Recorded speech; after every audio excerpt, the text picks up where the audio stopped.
नमस्कार मित्रांनो, trending Marathi education या करंट अफेअरच्या मराठी एज्युकेशन चॅनलमध्ये आपले स्वागत आहे।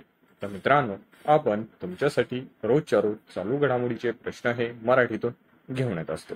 आजच्या व्हिडिओमध्ये आपण तुमच्यासाठी 22 व 23 मे या 2 दिवसातील सर्व महत्त्वाच्या चालू घडामोडी या बघणार आहोत। मित्रांनो, तुम्ही जर चॅनलवर नवीन असाल, चॅनलला अजूनपर्यंत सबस्क्राईब केलेलं नसेल तर सबस्क्राईब करून घ्या आणि बेल आयकॉनला प्रेस करा, म्हणजे प्रत्येक दिवसाच्या चालू घडामोडीच्या व्हिडिओची नोटिफिकेशन तुम्हाला सर्वात आधी मिळून जाईल। तर चला मित्रांनो, वेळ न घालवता आपण व्हिडिओला सुरुवात करूया। चला, पहिला प्रश्न आहे, कोणत्या देशाने ब्ल्यू रेसिडेन्सी व्हिसा लॉन्च केलेला आहे? या प्रश्नाचं उत्तर आहे ऑप्शन क्रमांक 1 UAE। मित्रांनो, आता UAE देशाने ब्ल्यू रेसिडेन्सी व्हिसा हा लॉन्च केलेला आहे। तर चला नेक्स्ट चालू घडामोडी बघूया। कोणत्या देशाचे राष्ट्रपती इब्राहिम रईसी यांचा हेलिकॉप्टरच्या दुर्घटनेत मृत्यू झालेला आहे? या प्रश्नाचं उत्तर आहे ऑप्शन क्रमांक 2 इराण। मित्रांनो, इराण देशाचे राष्ट्रपती इब्राहिम रईसी यांच्या हेलिकॉप्टरच्या दुर्घटनेत हा मृत्यू झालेला आहे। मित्रांनो, हे इब्राहिम रईसी हे पदावर असताना निधन झालेले इराणचे दुसरे राष्ट्रपती आहे। हा देखील पॉइंट लक्षात असू द्या, प्रश्न विचारला जाऊ शकतो।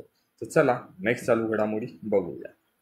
विश्व पॅरा ॲथलेटिक्स चॅम्पियनशिप स्पर्धा 2024 चे आयोजन कोणत्या देशात सुरू होणार आहे? ते या प्रश्नाचं उत्तर आहे ऑप्शन क्रमांक 3 जपान।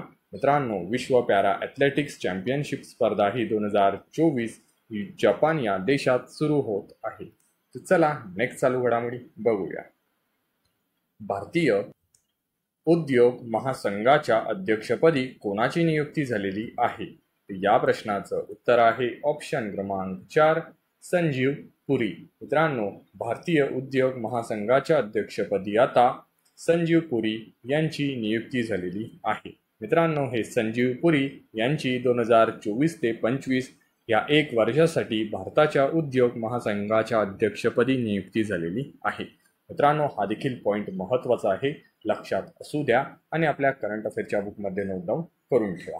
इम्पॉर्टंट प्रश्न आहे, परीक्षेला विचारला जाऊ शकतो। तर चला नेक्स्ट चालू घडामोडी बघूया। टोलेम यांची कोणत्या देशाच्या राष्ट्रपतीपदी निवड झालेली आहे? या प्रश्नाचं उत्तर आहे व्हिएतनाम। मित्रांनो, टोलेम यांची व्हिएतनाम देशाच्या राष्ट्राध्यक्षपदी ही निवड झालेली आहे। तर चला नेक्स्ट चालू घडामोडी बघूया। माउंट एव्हरेस्ट शिखर सर करणारी भारताची सर्वात वयस्कर महिला कोण ठरलेली आहे? तर या प्रश्नाचं उत्तर आहे ऑप्शन क्रमांक 2 ज्योती आत्रे। मित्रांनो, माउंट एव्हरेस्ट शिखर सर करणारी भारताची सर्वात वयस्कर महिला ही ज्योती आत्रे ठरलेली आहे। मित्रांनो, ज्योती आत्रे या 55 वर्ष वयाच्या माउंट एव्हरेस्ट शिखर सर करणाऱ्या भारताच्या सर्वात वयस्कर महिला ठरलेल्या आहे। मित्रांनो, ज्योती आत्रे या भोपाळ या ठिकाणच्या रहिवासी आहे। हा देखील महत्त्वाचा पॉइंट आहे, लक्षात असू द्या। तर चला नेक्स्ट चालू घडामोडी बघूया। देशात कोणता दिवस हा राष्ट्रीय दहशतवादी विरोधी दिन म्हणून साजरा करण्यात येतो? तर मित्रांनो, या प्रश्नाचं उत्तर आहे ऑप्शन क्रमांक 3 21 मे। देशात 21 मे हा दिवस राष्ट्रीय दहशतवादी विरोधी दिन म्हणून साजरा करण्यात येतो। मित्रांनो, भारताच्या राजीव गांधी यांची माजी दिवंगत पंतप्रधानाच्या स्मरणार्थ 21 मे हा दिवस राष्ट्रीय दहशतवादी विरोधी दिन म्हणून साजरा करण्यात येतो। हा पहिला पॉइंट लक्षात असू द्या। आणि मित्रांनो, 21 मे या दिवशी अजून एक दिवस असतो, तर तो म्हणजे आंतरराष्ट्रीय चहा दिन। हा देखील 21 मे या दिवशी असतो। तर मित्रांनो, हे 2 दिवस लक्षात असू द्या। तर चला नेक्स्ट चालू घडामोडी बघूया। खालीलपैकी कोण अंतराळात जाणारे सर्वात वयोवृद्ध व्यक्ती ठरलेले आहे? तर या प्रश्नाचं उत्तर आहे ऑप्शन क्रमांक 4 एड डवाइट। मित्रांनो, एड डवाइट हे अंतराळात जाणारे सर्वात वयोवृद्ध व्यक्ती ठरलेले आहे। मित्रांनो, हे वयाच्या 91व्या वर्षी अंतराळात जाणारे सर्वात वयोवृद्ध व्यक्ती ठरलेले आहे। तर चला नेक्स्ट चालू घडामोडी बघूया। कोणत्या देशाच्या अंतराळ संस्था चंद्र ध्रुवीय शोध मोहीम लुपेक्स राबवणार आहे? तर या प्रश्नाचं उत्तर आहे ऑप्शन क्रमांक 1. भारत आणि जपान. मित्रांनो, भारत आणि जपान हा देशांच्या अंतराळ संस्था केंद्र ध्रुवीय शोध मोहीम लुपेक्स राबवण्यात येणार आहे. तर चला नेक्स्ट चालू घडामोडी बघूया. भारत हा मीठ उत्पादन करणाऱ्या जगातील कितव्या सर्वात मोठा देश आहे? तर या प्रश्नाचं उत्तर आहे ऑप्शन क्रमांक 2 तिसरा. मित्रांनो, भारत हा मीठ उत्पादन करणारा जगातील तिसरा सर्वात मोठा देश ठरलेला आहे. मित्रांनो, मीठ उत्पादनात जगात चीन देश हा प्रथम क्रमांकावर आहे. हा देखील पॉइंट लक्षात असू द्या.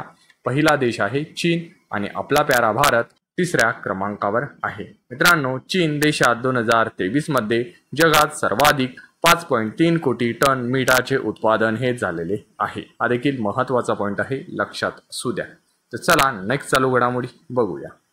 बॉम्बे स्टॉक एक्सचेंज मध्ये नोंदणीकृत सर्व कंपन्यांचे एकूण बाजार भांडवल पहिल्यांदाच किती ट्रिलियन डॉलरहून अधिक झालेले आहे? तर या प्रश्नाचं उत्तर आहे ऑप्शन क्रमांक 3 5 ट्रिलियन.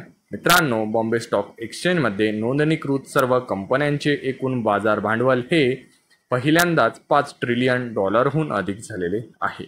मित्रांनो, भारतीय शेअर बाजार संपूर्ण जगभरात 5वा सर्वात मोठा बाजार ठरलेला आहे. मित्रांनो, जगात अमेरिका देशाचा शेअर बाजार हा सर्वात मोठा आहे. हा देखील दुसरा पॉइंट लक्षात असू द्या. तर मित्रांनो, या अमेरिका शेअर बाजाराचा 55 ट्रिलियन भाग हा भांडवलासह जगात प्रथम स्थानावर आहे. हा देखील महत्त्वाचा पॉइंट आहे, लक्षात असू द्या. तर मित्रांनो, अशाच रोजच्या रोज टॉप 10 करंट अफेअरचे प्रश्न हे बघण्यासाठी ट्रेंडिंग मराठी एज्युकेशन या करंट अफेअरच्या मराठी एज्युकेशन चॅनलला तुम्ही अजूनपर्यंत सबस्क्राईब केलेलं नसेल तर सबस्क्राईब करून घ्या आणि बेल आयकनला प्रेस करा. म्हणजेच प्रत्येक दिवसाच्या चालू घडामोडीच्या व्हिडिओची नोटिफिकेशन तुम्हाला सर्वात आधी मिळून जाईल.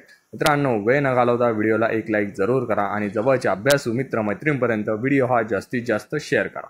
याचा फायदा त्यांना आणि तुम्हाला येत्या परीक्षेमध्ये नक्कीच होणार आहे. मित्रांनो, तुम्ही पूर्ण व्हिडिओ बघितल्याबद्दल तुमचे मनापासून धन्यवाद.